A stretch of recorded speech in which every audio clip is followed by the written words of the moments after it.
Mike Tyson has accumulated a lot of casualties in his professional boxing career against fighters who almost doubled his size.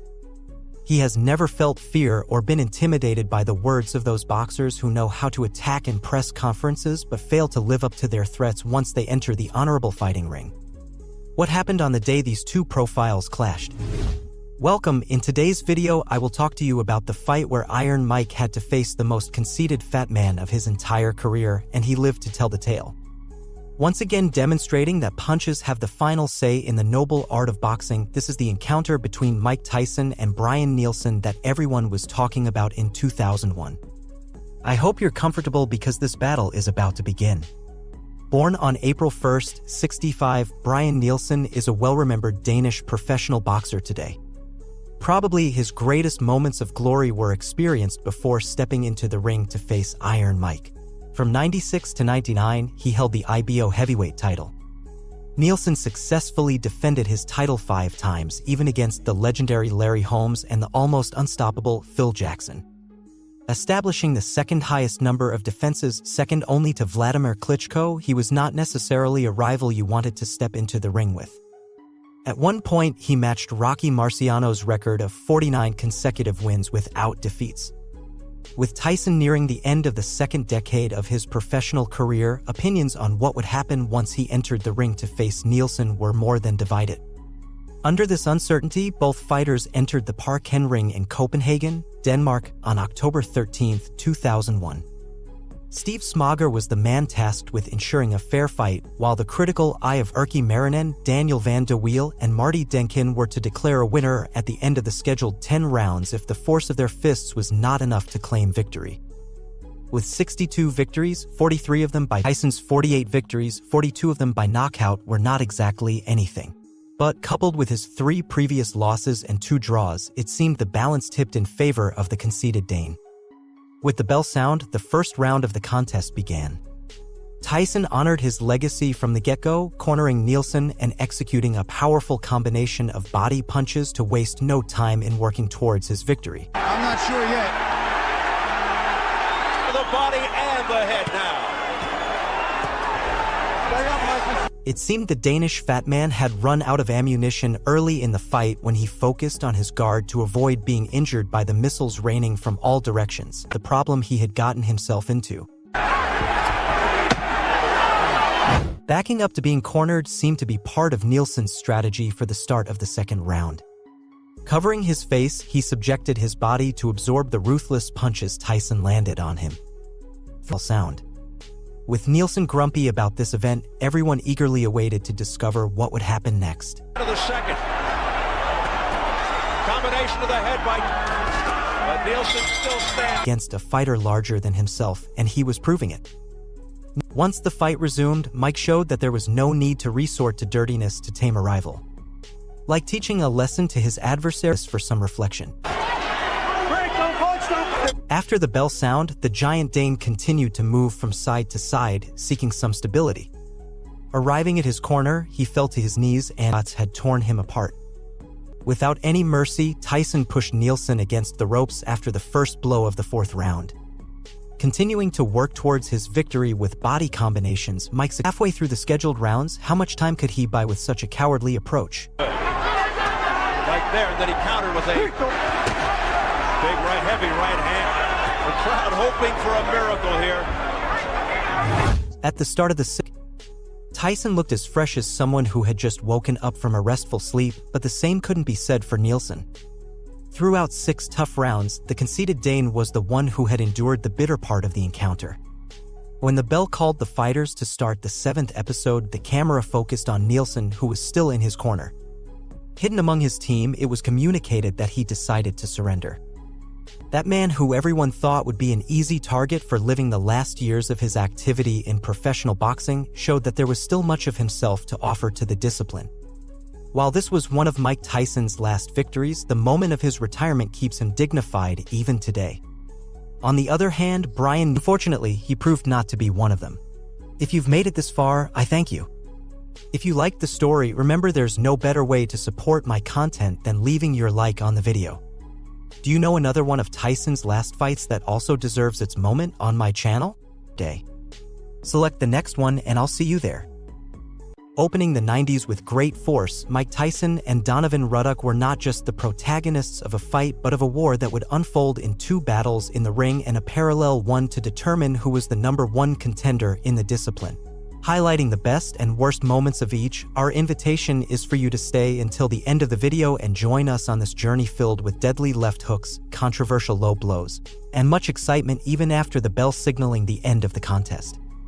The extensive battle between Mike Tyson and Donovan Ruddock would begin on March 18, 1991, with the Mirage Hotel and Casino Ring in Las Vegas as the battlefield. The fight would be supervised by the critical eyes of judges Jerry Roth, Chuck Jampa, and Dave Moretti, and controlled by the wisdom of referee Richard Steele. Tyson would enter the scene as the #1 heavyweight contender in the World Boxing Council, World Boxing Association, and International Boxing Federation. There was great anticipation for the fight simply because Donovan Ruddock was the next in line. Ruddock's professional record at 27 years old was 25 victories, 18 by knockout, 1 defeat, and 0 draws. Tyson, at only 24, had 39 victories, 35 by knockout, and 1 defeat. As the bell rang, the first round began, and Tyson leaped from his corner with the characteristic aggressive fighting style that made him nearly unstoppable at that time. With his body already absorbing powerful combinations of punches, Ruddock sought to land effective counterattacks without neglecting his guard to neutralize Iron Mike's severe offensive. Throwing a big punch, he stumbled after the punch. It's done something, it stopped Iron Mike. An associate minister lets them know, doesn't seem to care. A hard sliding punch by Tyson.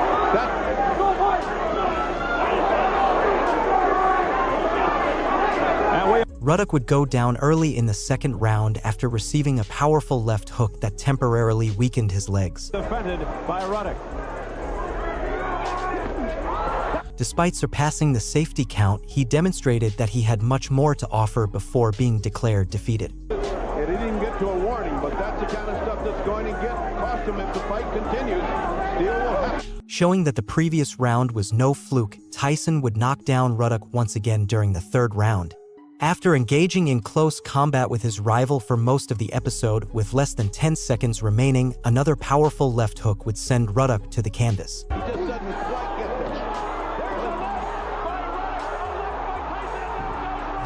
this. The audience couldn't believe what was happening, and it was evident on Ruddock's face that he, too, didn't fully comprehend the situation. Showing readiness to continue at the count of 8, the bell allowed him to return to his corner and rethink his strategy before Tyson proved that the third time is the charm. Despite staying on his feet, the fourth and fifth rounds wouldn't necessarily be Ruddock's resurgence. Tyson, seemingly punishing him mercilessly like a medieval executioner, applied enough pressure for his opponent to break at any moment. He's got to get his fire going again. Steele, warning. Oh! Tyson's promoter, Don King. Or his honesty. In the Despite actively seeking to inflict some damage with his counterattacks, Ruddock had trouble landing a significant blow on Iron Mike's body, who appeared to be very close to achieving his goal, victory. Tyson opened the sixth round by pushing Ruddock back against the ropes, a move that would be repeated more than once within the time limit marked by the bell. Throwing punches with decreasing certainty, Ruddock began to resemble a punching bag for a fighter who didn't mind breaking his soul with punches, if necessary, to secure a knockout victory. who continues to stay on his feet. He's been knocked out 23. Combination by Mike. Ending his ordeal in the 7th round, Tyson finally positioned Ruddock against the ropes to deliver the most deadly combination of punches he had received in his entire professional career. After moving toward the center of the ring, it seemed that Iron Mike's attacks had ceased until a second flurry of punches made Donovan Ruddock dance like a puppet, colliding with the ropes. At which point Richard Steele knew he had given his all and was not in a condition to continue. Applies the pressure. He's got him where he wants him now. He's just in. Tyson has Ruddock on the rope. Now the right combination. Steele steps in. Mike Tyson defeated Donovan Ruddock by technical knockout at 2 minutes and 22 seconds of the 7th round. Far from being the end of the war, it would be only one of the 2 battles that both fighters would engage in to determine who was the ultimate champion. In parallel, while the fighters shared a friendly embrace, their corners decided to start their own battle, creating a true chaos in the boxing ring.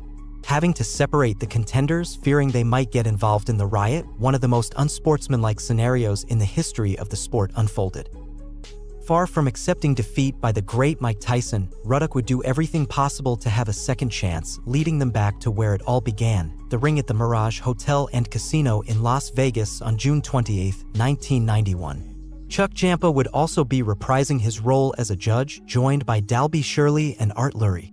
This time, it would be referee Mills Lane's task to ensure the fight took place as cleanly as possible. Adding a victory to the previously mentioned record, Tyson once again presented himself as the #1 contender in the World Boxing Council, World Boxing Association, and International Boxing Federation. Ruddock, who would add a loss to his record, remained the next in line. However, he maintained hope that this time he would succeed in overcoming Iron Mike. After the bell rang, the first round of one of the most anticipated rematches for the general public began.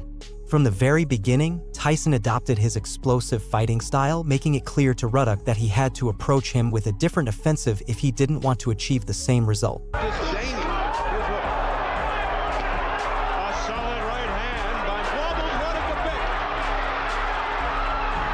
As if it were déjà vu, Ruddock would go down in the second round after receiving a powerful right hook. Getting up immediately, he only allowed Iron Mike, who seemed out of control, to continue punishing him without showing any mercy.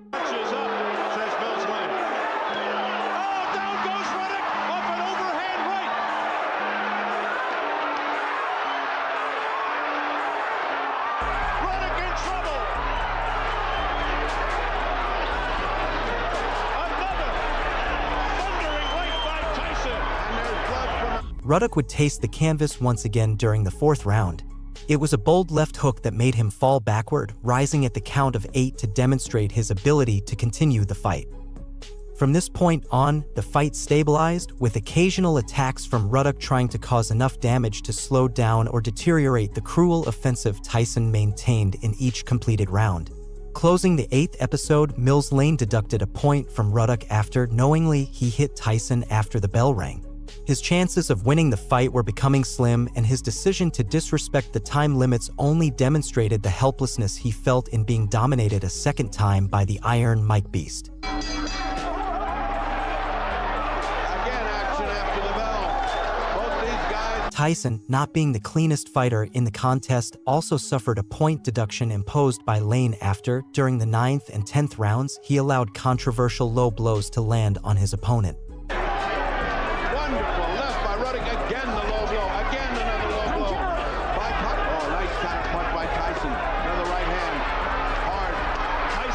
With both pugilists giving their best, this time, the level of forces remained sufficiently balanced to allow them to reach the end of the originally agreed upon 12 rounds.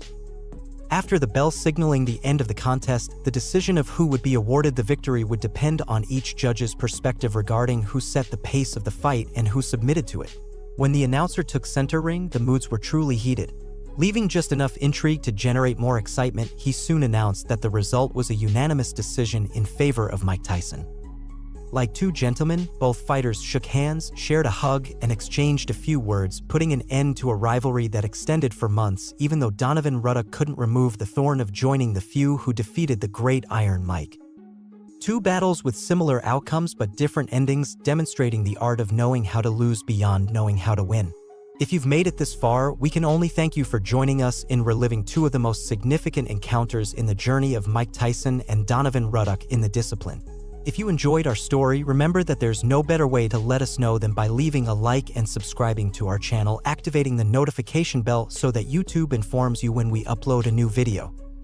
Now that you know the judge's decision in the rematch, do you agree, or do you think Ruddock fought well enough to have at least lost by a split decision? Mike Tyson, the man who had all his contemporaries trembling just by hearing his name, was threatened more than once before stepping into the ring. These are carried by his fists. One of them is Donovan Ruddock, the Canadian giant who was on his way to greatness, but Tyson brought him back down to earth. On a couple of occasions. Welcome. Make yourself comfortable. A new clash of titans is about to begin. It was 1991 when Mike Tyson and Donovan Ruddock answered the call of a finicky fate to test their strength in the honorable boxing ring. The agreed date was March 18th, and unbeknownst to them, both would star in a tenacious chapter in the golden history of pugilism that would begin that day and close months later. In the ring at the Mirage Hotel and Casino, Richard Steele awaited them to join as the third man in the ring. Tyson entered the fight as the number 1 heavyweight contender for the World Boxing Council, the World Boxing Association, and the International Boxing Federation. Ruddock, the Canadian giant, entered as the number 2 contender for the same prestigious organizations. It was a heavyweight eliminator fight that would determine which of these 2 fighters would be the most lethal of the moment, and it did not disappoint any attendee. First round. Tyson jumped from his corner with his characteristic aggressiveness, sizing up Ruddock with his left and seeking the first blow with his right. Almost immediately, Mike's ferocity on the offensive drove Ruddock into the ropes. Shortly after, in the middle of an attack, a misstep almost sent the Canadian giant to the canvas. Well, he's ready for it. He threw his bomb. All right. Tyson. This series of events, in a short time, made Tyson completely take control of the fight's pace. Throughout the round, Ruddock attempted various attacks against Tyson, but Iron Mike's guard was as solid as a concrete wall. Steele and associate minister lets them know. Ruddock began to put some distance between him and Mike by stretching his left and trying to reduce his attacks by opting for clinches. But every so often, Tyson landed a good punch that reminded everyone present why he was the true knockout machine.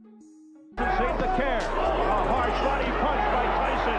That's the real Tyson right there. The tension rose even more when, after the bell rang to end the round, the fighters did not stop. Tyson hitting afterwards. And the bad foot. With Steele separating them and their respective corners entering the ring, what was around the corner was an unprecedented event that no one could anticipate. Second round. When Ruddock came out of his corner, Tyson was already waiting for him like a predator for its prey. As soon as the bell rang, he pounced on him and neutralized any initiative by the Canadian giant to seek the first blow. Shortly after, with a powerful left hook, Mike sent Ruddock to the canvas. Not even he himself could believe what had just happened. But there was no mystery.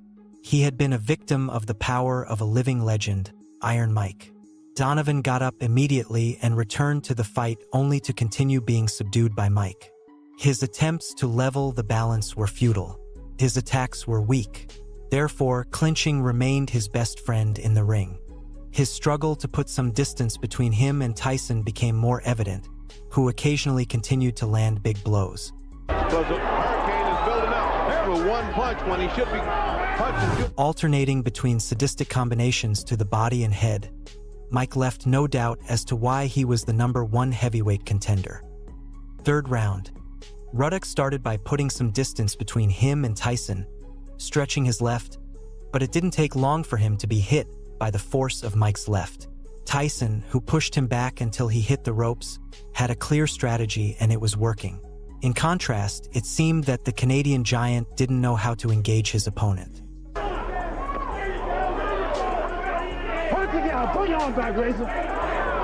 Even in the middle of the clinches Ruddock generated, Tyson delivered accurate body shots that shook his opponent's fighting spirit. His left hand was starring in the match, so it was only a matter of time before the unimaginable happened. Once again, during the last 20 seconds of the round, Ruddock opened his guard while attempting to attack Tyson with sloppy combinations.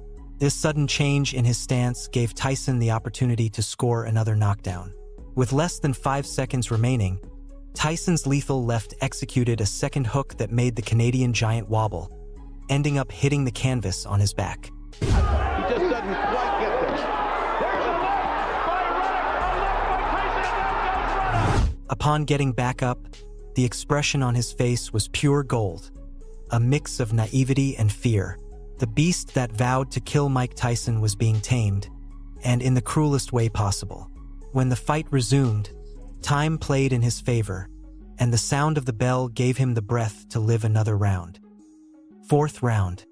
After the close of the previous episode, Ruddock did not want to risk a single inch of himself. His left continued trying to mark distance from Tyson, retreating when he advanced until there was nothing but the ropes behind.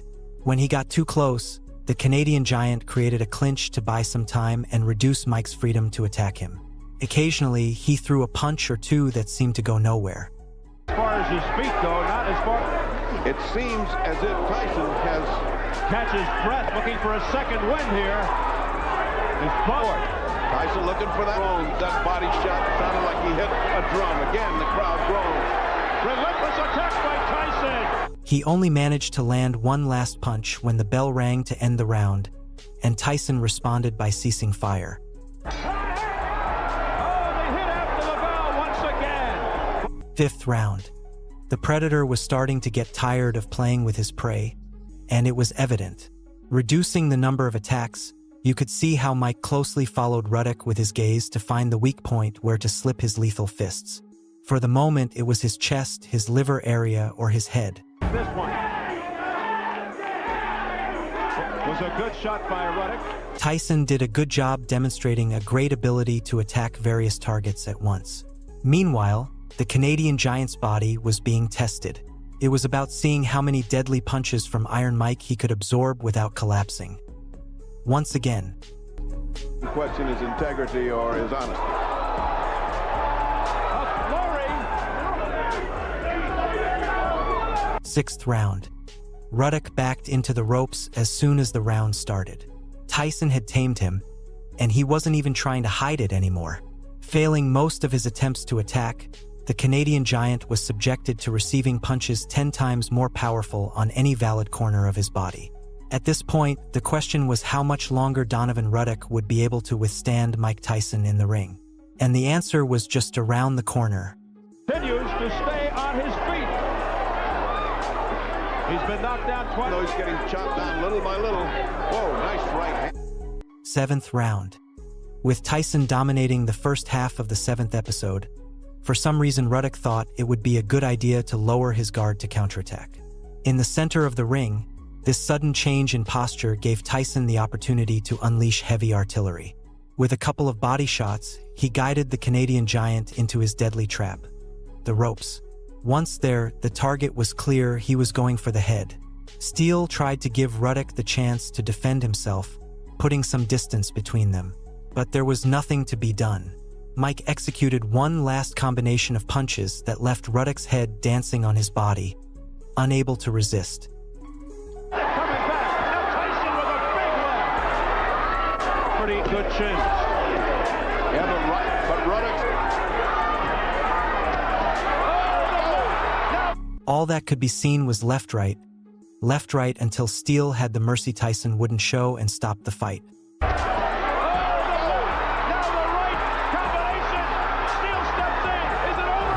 With this, Mike Tyson was declared the winner by technical knockout at 2 minutes and 22 seconds of the 7th round. When we think of Iron Mike, we often picture the young knockout machine who finished off his opponents in seconds. However, the great Iron Mike also suffered harsh defeats that, just like his victories, are gems in the recent history of boxing.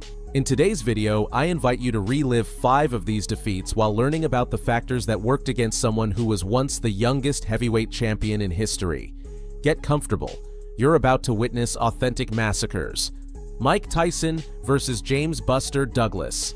It was 1990, and Mike Tyson had already made a name for himself among the new wave of boxers by becoming the youngest heavyweight champion in history. But with this great honor came the need to stay ready for challengers, like vultures, who wanted to snatch the title from his hands. One of them was James Buster Douglas. Having debuted as a professional nearly 10 years earlier, on July 23, 1981, Douglas had navigated the sport with ups and downs. Therefore, probably no one thought he would pose a real challenge to the mighty Iron Mike. However, on February 11, 1990, in the ring at the Tokyo Dome, James Buster Douglas would show that he had what it took to shatter Mike Tyson's invincible image. During this fight, Tyson was defending the IBF heavyweight title for the 7th time, the WBA title for the 9th, and the WBC title for the 10th. Ken Morita, Larry Rosadila, and Masakazu Uchida were appointed as judges, and they wouldn't escape criticism for the controversial outcome. Entering the fight against Douglas, Tyson was already scheduled to face Evander Holyfield, who was the #1 contender for the WBA, WBC, and IBF. This bout was supposed to take place on June 18th in Atlantic City, with Tyson set to earn a purse of $22 million. On January 18, 1990, Douglas's mother suffered a stroke. Just 23 days before the fight, Douglas lost the great love of his life. In betting houses, he was never the favorite. Everyone wondered what he was doing facing Mike Tyson at a time when it was almost impossible to think of Mike being defeated. However, after his mother's death, his trainer and uncle, J.D. McCauley, assured that Douglas would use all his pain and turn it into something positive. But it wasn't just a presumption. Those around him felt a new determination when he returned to training after the funeral. Close sources claimed he was dedicated like never before. On the other hand, the New York Times reported days before the fight that the greatest enemy of Iron Mike was himself. According to the article, Tyson had fallen into a self-destructive cycle by not training properly, failing to prepare for his match, and even distancing himself from experienced boxers. Despite expressing confidence in Mike, suggesting that the safest bet was a crushing victory for Tyson over Douglas in just a few rounds, they doubted his sanity by also indicating that, according to reports coming from Tokyo, the champion was sabotaging his own reign. Under this scenario, with Octavio Mayran as the third man in the ring, the fight began. Fight summary. From the start, Douglas controlled the pace of the fight. From the outside, he worked towards victory with a strong jab, successfully halting Tyson's advances every time he went on the attack. Keep in mind that Carl Williams looked pretty loose and relaxed against Tyson until Williams on the undercard of Tyson Spinks and floored him twice in the early rounds with the left jab. See, Mike has to be careful also because Mike's standing in the early rounds, the incompetence of Tyson's new trainers, Aaron Snowell and Jay Bright, became evident. because he takes a move, he steps to his right, give a little angle. Douglas giving. So as opposed to one big punch. But that's you put you in a lot of trouble. Douglas accurate with the jab. Yes. Good enough hook by Douglas Douglas. again with the left. By the fifth round, Mike's left eye had already begun to swell. Curiously, Tyson's corner did not have an ice pack, a standard piece of equipment to soothe a fighter's injuries. Therefore, they had to improvise by using a gloved hand with ice to try to reduce the swelling between rounds. With just 6 seconds left in the 8th round, Tyson seemed to tip the scales in his favor after knocking down Douglas with a fierce right uppercut. Here he's against the ropes. I've never seen. And there's a right hand uppercut. However, Douglas was up at the count of 9, and the end of the round allowed him to recover in his corner. In the 9th round, Douglas regained control of the bout. Right to the body, he tries the uppercut again and misses. Douglas comes back with a left and a right. Until that knockdown. The left eye. Tyson needs the ropes for support. Douglas wins. Without the ropes, Mike would have gone down. In the 10th round with a left hook, he shook Mike's newly found confidence. With a right uppercut followed by a deadly combination that ended in a powerful left hook, Douglas sent Tyson to the canvas for the first time in his entire career. Tyson was so disoriented that he put his mouthguard in upside down and tried to get up, but his trembling legs only revealed great weakness. Rolling willingly just to try to get in the shot that will finish things in. Oh, the uppercut. What an uppercut by Douglas. He's down.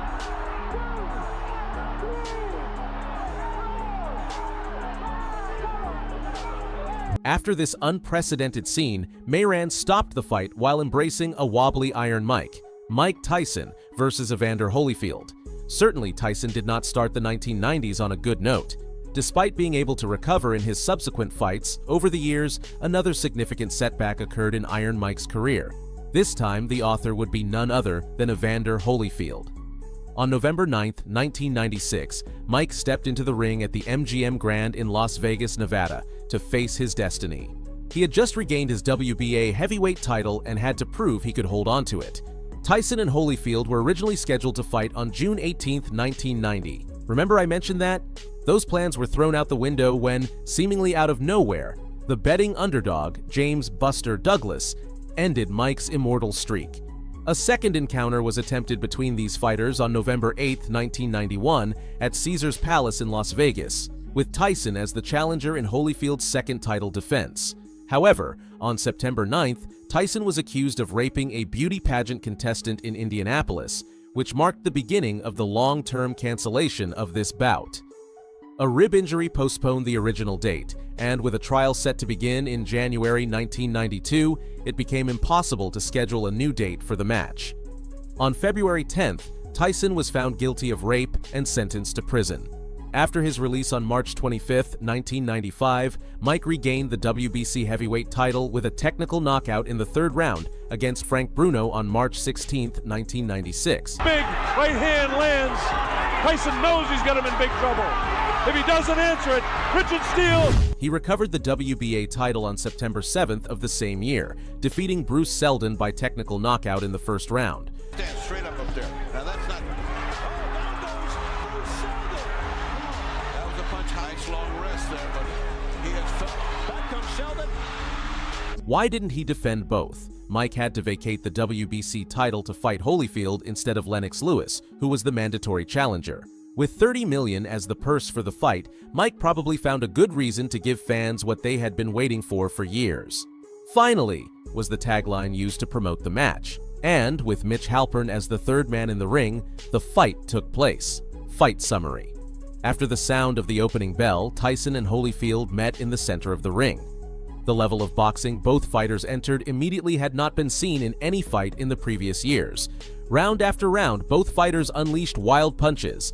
With such a great clash of forces, it was not surprising when the first clinches appeared. Un poquito a la hora de entrar, Holyfield en el centro del ring, el gancho de izquierda de Mike Tyson, interviniendo bien en el combate, falló la izquierda, pero es impresionante la que se está montando a la derecha de Mike Tyson, se metió. By the second round, Holyfield, who is not remembered for being a big puncher, landed a left hook that seemed to stagger Mike. Contra las cuerdas a Mike Tyson, esto es nuevo, es noticia. Tyson contra las cuerdas, mete el gancho de derecha, Evander Holyfield, está boceando. From this point on, the contest lasted another 8 rounds. Rounds in which Tyson lost his sanity a little more with each heavy impact his body received. However, Tyson always remained a latent threat. In the 5th round, he unleashed a body shot on Holyfield and an uppercut to his chin that proved the beast inside him was still there. But as the seconds passed, Mike seemed more confused about why Holyfield was still standing. During the 6th round, a headbutt opened a small cut above Tyson's left eye. By the 7th, Mike kept looking at Halpern, complaining about the headbutts. In a new attempt to attack, he charged at Holyfield and crashed his cut against his shaved head. Estaba atendiendo Mike Tyson, tocó con la izquierda Evander Holyfield. Entra. Tyson was already gasping in pain. He was in serious trouble. By the 10th round, each of the more than 16,100 people in attendance was shouting for Holyfield's victory. It was when Holyfield executed a powerful combination, followed shortly by a straight right to the head and with 8 unanswered punches. Tyson probably remembered Buster Douglas as he was thrown against the ropes. Muy bien esas manos, esa combinación durísima, la derecha, Tyson Mundo, Evander Holyfield va a tratar de pagar la última, se puede repetir la noche de Toki. It had been a long time since anyone had seen the great Iron Mike, the youngest heavyweight champion in history, saved by the bell. The fight was practically over. However, 37 seconds into the 11th round, a powerful right hand to Tyson's head sent him crashing against the ropes again, making it official. No cometer errores porque ante Mike Tyson eso es mortal. Mete la izquierda, llega la mano de Evander Holyfield, se va a ir a la lona. Mike Tyson tiene nuevamente la luz. After this violent blow, Halpern embraced Tyson to protect him and called for the end of the contest. "I don't remember that round," Mike would say after the fight. According to his statements, his mind got stuck in something strange. Mike Tyson versus Evander Holyfield II. As if looking into a mirror, just as Evander Holyfield had secured the WBC heavyweight title, he had to prove he was worthy of holding it by defending it against none other than Mike Tyson. The slogan for this contest was, "The Sound and the Fury," but in reality, both fighters were so relevant to the moment that what you could read on every poster was, at a glance, Holyfield versus Tyson 2. Originally, the match was scheduled for May 3rd, 1997, but was postponed to June 28th due to a cut Tyson suffered above his left eye during training. The injury was caused by a head collision with one of his sparring partners, leading to the announcement of the postponement on April 8th. Do you remember Mitch Halpern? He was chosen again to be the referee for the rematch.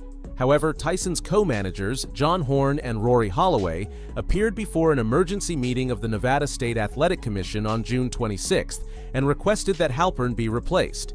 Their argument was that Mike would be psychologically damaged by having Halpern in the ring again, as he was convinced it wouldn't be fair to him during the fight. The commission rejected this protest, but Halpern himself decided to resign later that night. This led to Mills Lane being the third man in the ring at the MGM Grand in Las Vegas that night. Fight summary. A powerful right hand shook Tyson just in the first round. Out of orbit, the clouds were beginning to turn gray over Iron Mike. Jab, looking to set up the right third. Combination of the head. Evander Holyfield. In the second round, Tyson threw his own right hand just as Holyfield was starting to unleash a powerful left hook. As Mike leaned in to take the punch, Holyfield ducked, and their heads collided, opening a cut above Tyson's right eye. Tyson, something we didn't see in the first fight. Lane called for some time and informed the ringside officials that the cut was caused by a headbutt.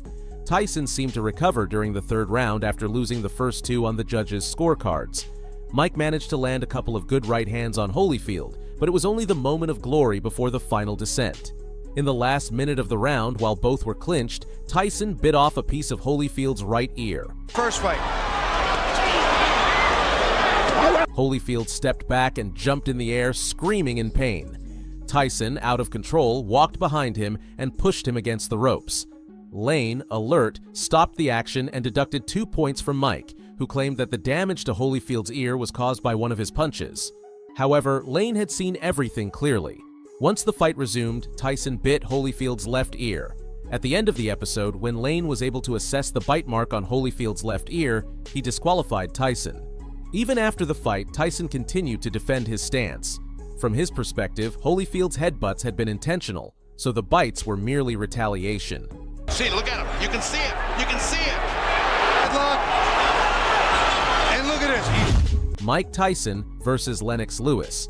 Entering the new millennium on June 8, 2002, Tyson experienced the bitterness of defeat again, this time against Lennox Lewis in the ring at the Pyramid in Memphis, Tennessee. Lewis was to defend for the first time the heavyweight titles of the WBC and the IBF, as well as the heavyweight title of the iconic magazine, The Ring. Incredibly, the defense of these belts began even before both fighters entered the venue. On January 22, 2002, there was a press conference in New York City to officially announce the fight. Tyson was the first to be introduced. He walked onto the stage and fixed his gaze where Lewis was supposed to appear. Once Lewis was on stage, Mike quickly walked towards him. True chaos was about to be unleashed. A bodyguard for Lewis stepped in between the fighters, pushing Tyson back. Tyson almost immediately took an aggressive fighting stance and threw a looping left at the bodyguard. Fortunately, he missed. Lewis, showing no fear, raised his fists and threw a punch as a dozen boxing officials and members from both camps rushed onto the stage. Amidst all the shoving, both fighters fell to the ground. There, Tyson, who had suffered a cut on his forehead, remembered his cannibal side with Evander Holyfield and bit Lewis's leg. In the midst of the fray, WBC President Jose Sulaiman was knocked unconscious after hitting his head on a table. Later, he would file a $56 million lawsuit against both fighters. Finally, with Eddie Cotton as the third man in the ring, the real contest began. Fight summary. From the first round, the bout turned into a total domination of Tyson by Lewis. Throughout the rounds, Tyson suffered significant cuts over both eyes, adorned with deep cuts on Mike's nose, causing him to bleed alarmingly.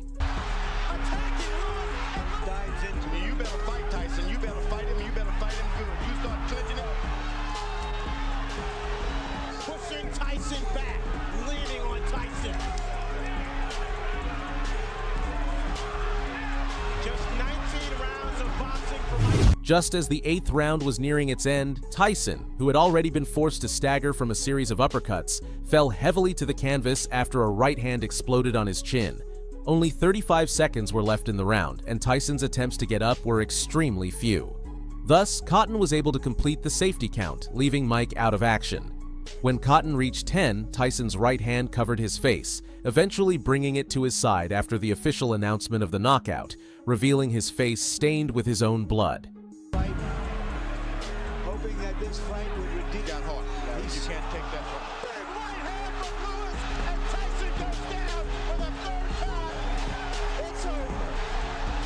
Mike Tyson versus Kevin McBride. Approaching the true end of Iron Mike's professional career, we have one of the most shocking defeats of his trajectory.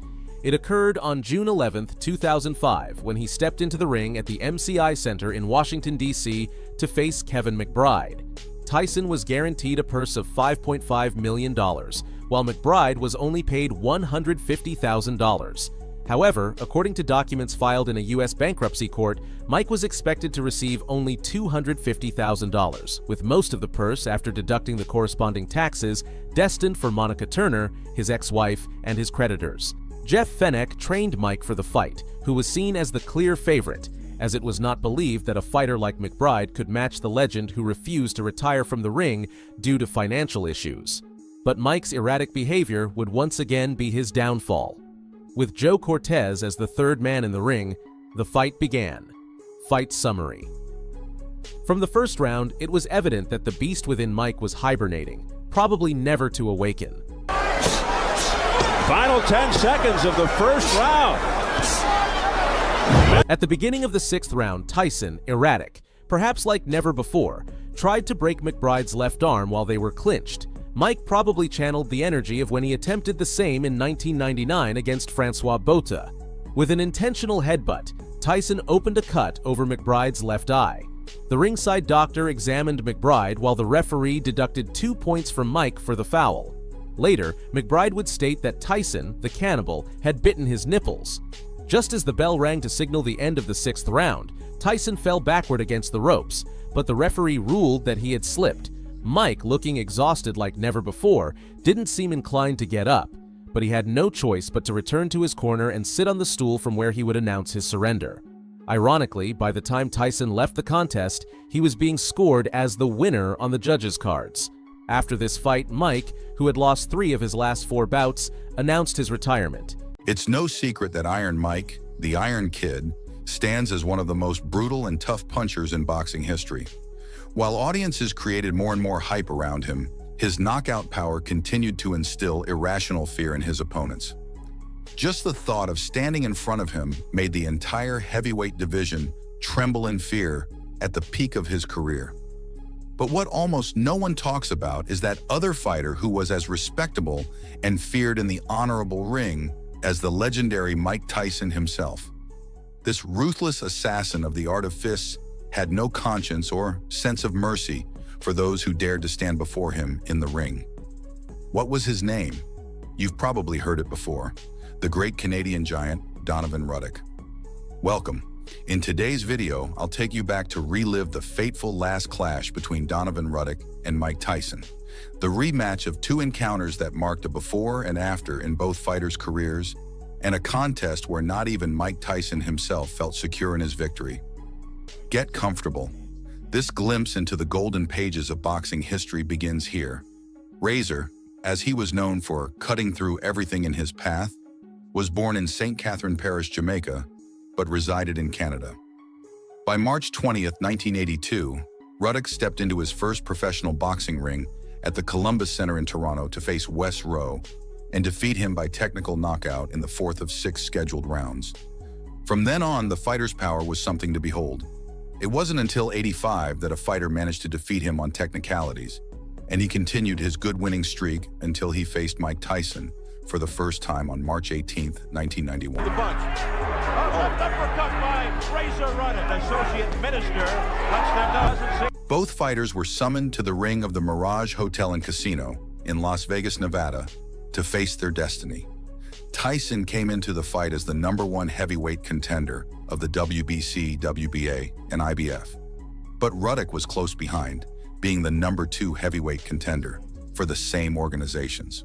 What was supposed to be a heavyweight eliminator fight turned into a true massacre, where referee Richard Steele had to call for mercy 2 minutes into the 7th round.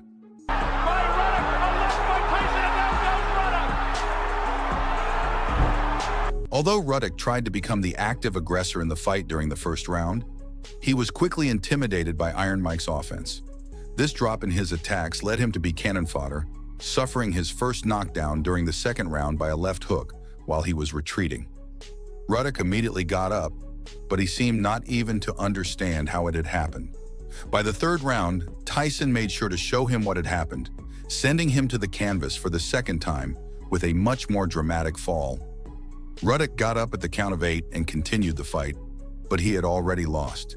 He bought time with clinches and weak counterattacks until the 7th round, when Tyson made his head dance from side to side with a lethal barrage of punches that caused the fight to be stopped and earned him the victory by technical knockout at 2 minutes and 22 seconds. This could have been the end of the encounter, but the story between these two fighters had just begun. A few months later, on June 28, 1991, Donovan Ruddock and Mike Tyson would meet again in the ring of the Mirage Hotel and Casino in Las Vegas, Nevada, to measure their strength.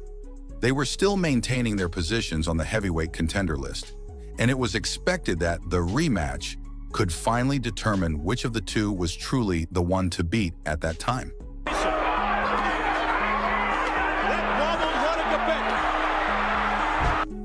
Dalby Shirley, Chuck Giampa, and Art Lurie were appointed as judges for the match.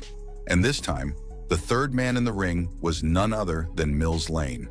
With the sound of the bell, the second round of a war that many had been waiting to see began. First round. Tyson leaped from his corner with the aggression that characterized him during that time. Quickly, sadistic combinations were directed at Ruddock's body.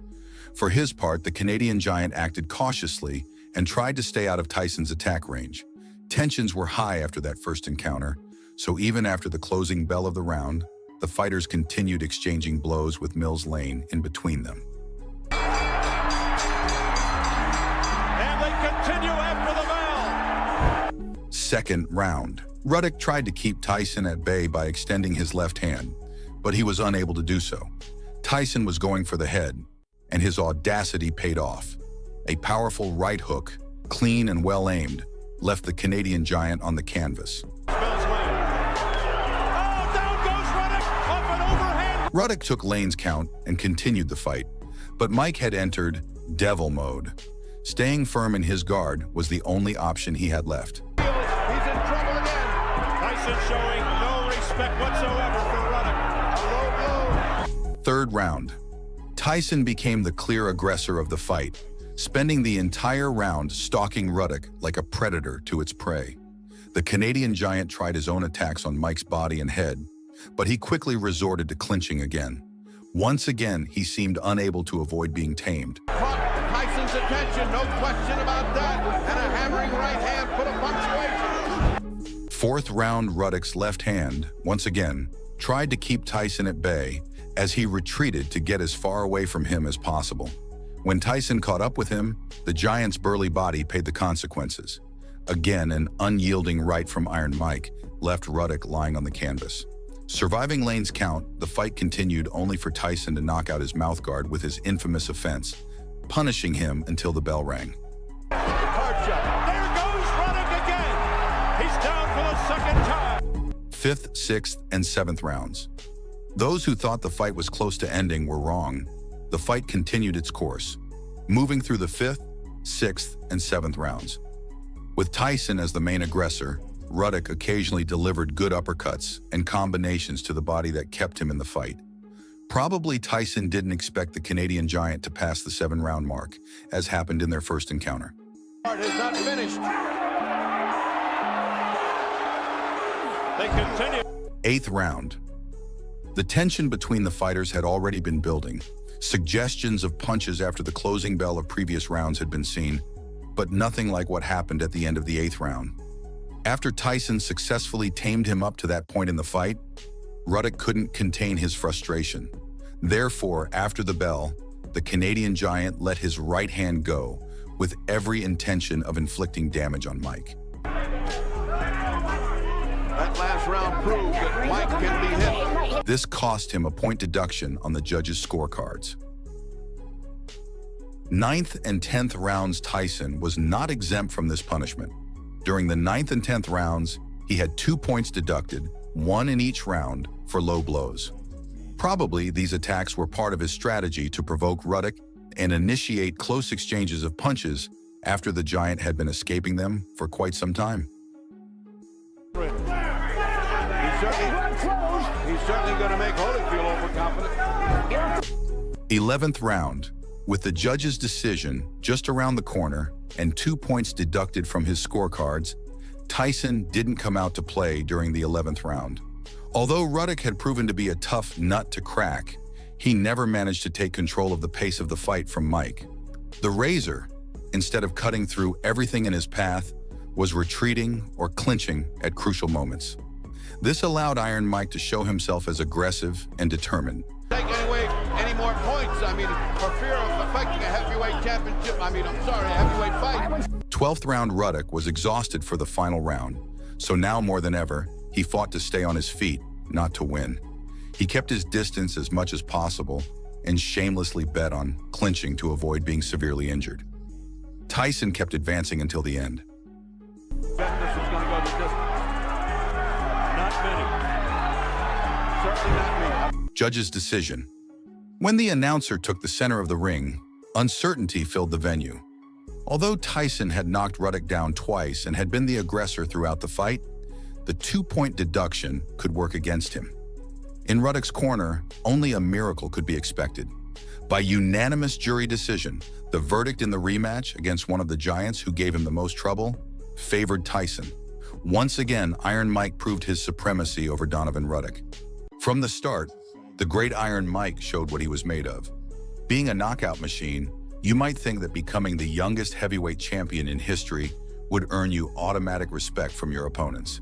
However, even at his peak, Tyson had to face loudmouths who, once inside the ring, couldn't live up to their words. Welcome. In today's video, you'll see how 3 fighters verbally attacked Mike before the fight, and this was the last time they had a chance to hurt him. Get comfortable. This massacre compilation is about to begin. Mike Tyson versus Mitch Green. It was 1986, and the great Iron Mike was at the height of his powers, the clear man to beat even for the most experienced fighters. Mitch Green, who had debuted in 1980, took his turn to face him on May 20th in the legendary Madison Square Garden, New York. Tyson entered the ring with an undefeated record of 20 wins, 19 of them by knockout, compared to Green's 16, 10 of them by knockout, with 1 loss and 1 previous draw. Ironically, the events after the fight are more memorable. Mike pressured Green throughout the fight, landing some heavy shots to the head and body, and won by unanimous decision.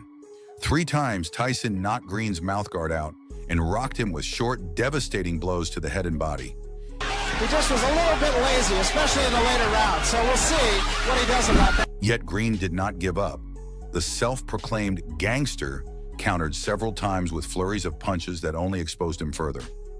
Although there were moments of excitement, the fight, which took place before a crowd of 6,039 people, was marked by many clinches. The head of Mike Tyson.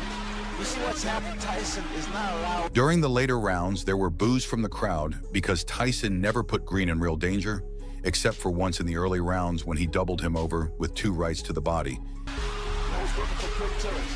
Remember, this is only the first round. It's a very... However, this was not the last time Iron Mike and Blood Green would face each other. In the early hours of August 23, 1988, Mike stopped by Dapper Dan's, a clothing store in Harlem frequented by the elite. Tyson went there to pick up a custom-made jacket, but got involved in a street fight. Mitch Green was in the area and didn't hesitate to start a heated argument. Running out of words, Blood Green reaffirmed his gangster status by throwing a punch at Tyson.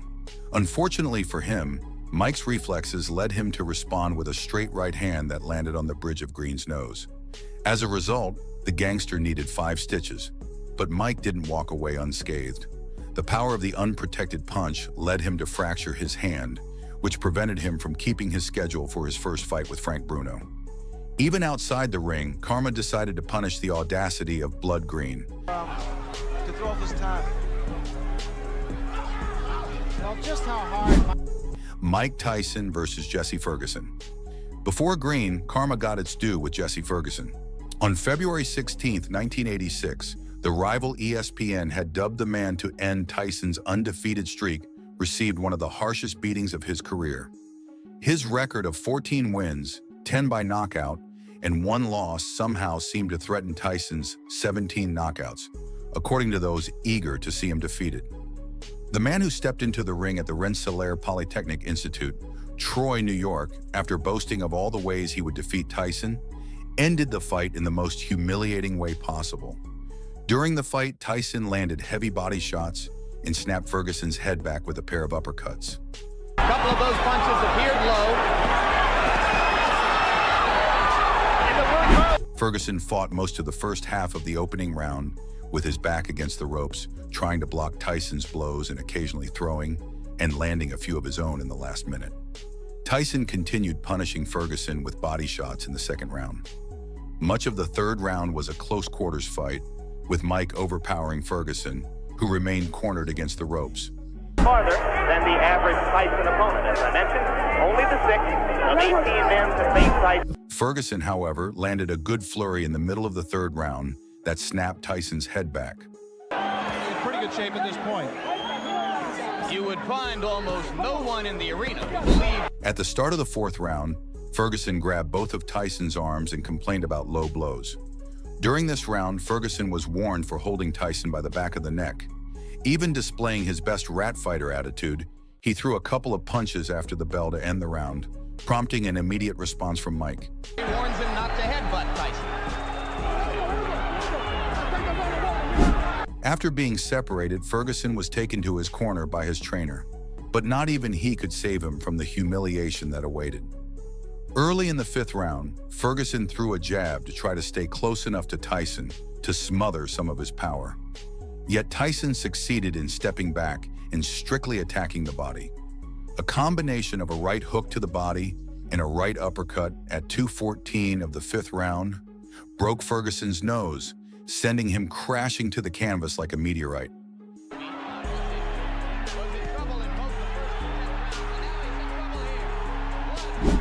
He was on his feet at the count of 8, only to be battered for the rest of the round, while the referee closely evaluated him.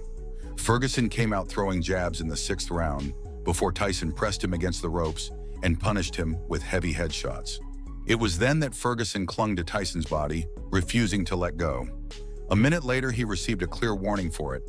Just seconds later, Ferguson grabbed both of Tyson's gloves and once again defied the referee's order to break. Almost instantly, Luis Rivera waved an arm over his head and disqualified Ferguson for holding and refusing to break when ordered. The ESPN prospect ended up looking like a complete coward. The result, originally ruled a disqualification, was changed to a technical knockout by the commission. What could be more humiliating than this? Mike Tyson's known as a great finisher. Let's see how he does. Mike Tyson versus Tyrell Biggs. Later in 1987, Tyson faced his nemesis, Tyrell Biggs. Biggs and Mike had history. Many remember Tyrell for being a gold medalist at the 1984 Olympics, but what happened behind the scenes is what's really interesting. Mike's dream was always to represent his country in the Olympics, and despite his great performance, his short stature was the main reason he wasn't selected. The opportunity was given to Biggs, who, when Tyson approached the airport to wish the team good luck, mocked him in front of everyone present. "I don't know what he's doing here, but I'm sure he's not getting on that plane with us." The laughter from those present only drove the dagger deeper into a wound that wouldn't heal for years, remaining open until October 16, 1987, when, in the ring of Atlantic City's Convention Hall, New Jersey, Mike had the chance to prove to the non-believers that he was superior to Biggs in many ways beyond just his height. As world champion, Tyson had to defend the IBF title for the first time, the WBA title for the third time, and the WBC title for the fourth time. Letting Biggs take them away was not an option. Both fighters, with undefeated professional records, did nothing but put on a performance for the ages. Throughout the fight, the forces were well matched, but Biggs couldn't avoid being punished by Mike. Effective. Whether or not Biggs can keep this up is yet to be seen. It's not time to be... One after another, left hooks landed on Biggs's jaw. Left hooks seemed to rain on him from all sides, connected by Tyson as if he were practicing batting. Finally and inevitably, the 1984 Olympic super heavyweight champion, the man who held the title that Mike had longed for all his life, broke down after 6 grueling rounds. 1 second before the end of the 7th round, Tyson sealed his victory with one of his signature left hooks, sending Biggs flying towards his corner, where his body hit the canvas with his feet in the air. Oh, that was a tremendous left hand. He's never fought anyone like me, someone with a strong jab who can box and who doesn't step into the ring just to survive, Biggs said before the fight. You think I'm not going to handle the looping punches from a guy who's 5'8"? He replied, mocking Mike's height once again. Even though Tyson was the 12-1 favorite, Biggs insisted that any expert who says I'm not ready to face Tyson is no expert at all. Once again, karma proved that pride comes before the fall. And 10 seconds to go in a round. There's a left hand. He's down again. It's over. If you've made it this far, thank you. Remember, there's no better way to support my content than by leaving your like in the comments. Which of these lessons in humility was your favorite? Do you know of another fight where karma was in Mike's corner? Let me know in the comments.